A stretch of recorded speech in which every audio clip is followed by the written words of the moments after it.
Setakat ini boleh dipahami? Mudah-mudahan boleh dipahami tahap demi tahap ya. Jika masih ada yang bingung, kita lihat gambar ini. Ini adalah tempo 1000 tahun. Kita sudah belajar tadi, di awal tempo 1000 tahun itu ada kebangkitan yang pertama bagi orang-orang benar yang telah mati. Dan setelah habis 1000 tahun itu, ada lagi kebangkitan yang kedua. Dan itulah kebangkitan untuk orang-orang jahat yang telah mati. Untuk apa mereka bangkit?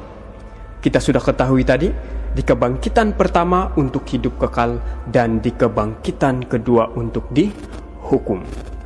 Nah, jadi kita sudah tahu sekarang masa tempo 1000 tahun itu mulai terjadi diawali ketika terjadi kebangkitan yang pertama. Jadi pertanyaannya di sini, bila kebangkitan pertama itu terjadi yang menjadi titik awal 1000 tahun itu, bila ia terjadi? Mari dengar.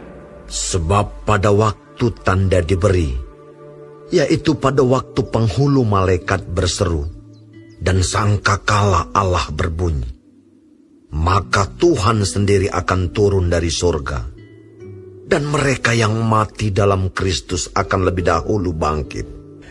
Jadi kebangkitan untuk hidup kekal yang kita bahaskan tadi terjadi saat Yesus datang yang kedua kali. Dan disitulah titik awal dimulainya tempo 1000 tahun.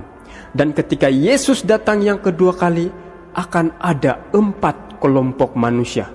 Entah dia dari bangsa mana, suku mana, status apapun, jabatan apapun, orang kaya, orang miskin, para YouTubers kah, status tinggi rendah, dan siapapun dia, akan terbahagi kepada 4 kelompok ini ketika Yesus datang yang kedua kali. Kita lihat, yang pertama, orang benar yang sudah mati. Kedua, orang benar yang masih hidup. Ketiga, orang jahat yang sudah mati. Dan yang keempat, orang jahat yang masih hidup. Suka tidak suka, pada akhirnya nanti ketika Yesus datang, kita semua yang mendengar saat ini maupun mereka yang di luar sana akan ada salah satu dari keempat kelompok ini. Kira-kira kita ada di mana? Atau kira-kira kita mau pilih yang mana? Kalau pertanyaannya kita mau pilih yang mana, berarti kita harus tahu dulu apa yang akan terjadi dari setiap kelompok-kelompok ini ketika Yesus datang yang kedua kalinya. Mari kita lihat.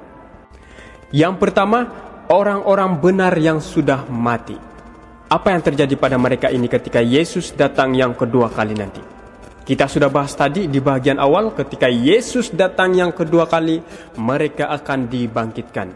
Tidak peduli bagaimana cara mereka mati dan bagaimana cara mereka dikebumikan. Ada yang dikubur, ada yang dihanyutkan di laut, ada yang dibunuh, ada yang meninggal karena pesawat yang meletup di udara, hancur berkeping-keping, tidak ditinggalkan bekas.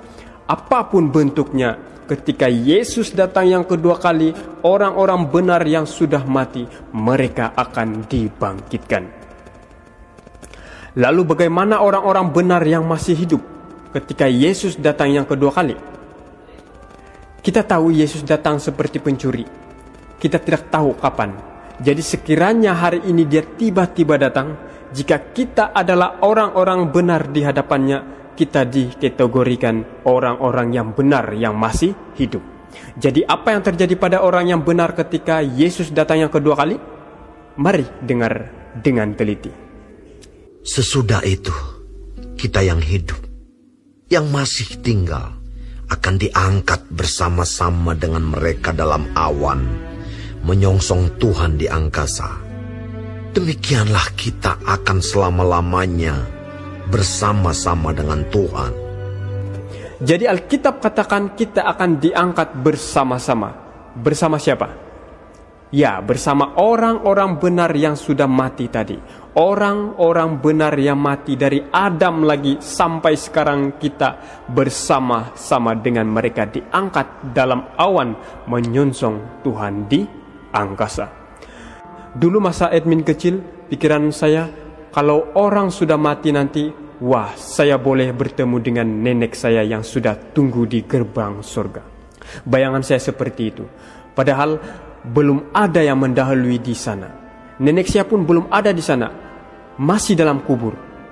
Nanti ketika Yesus datang dan saya termasuk dalam golongan orang benar bersama nenek saya, baru ia bersama-sama terangkat bersama Yesus di surga.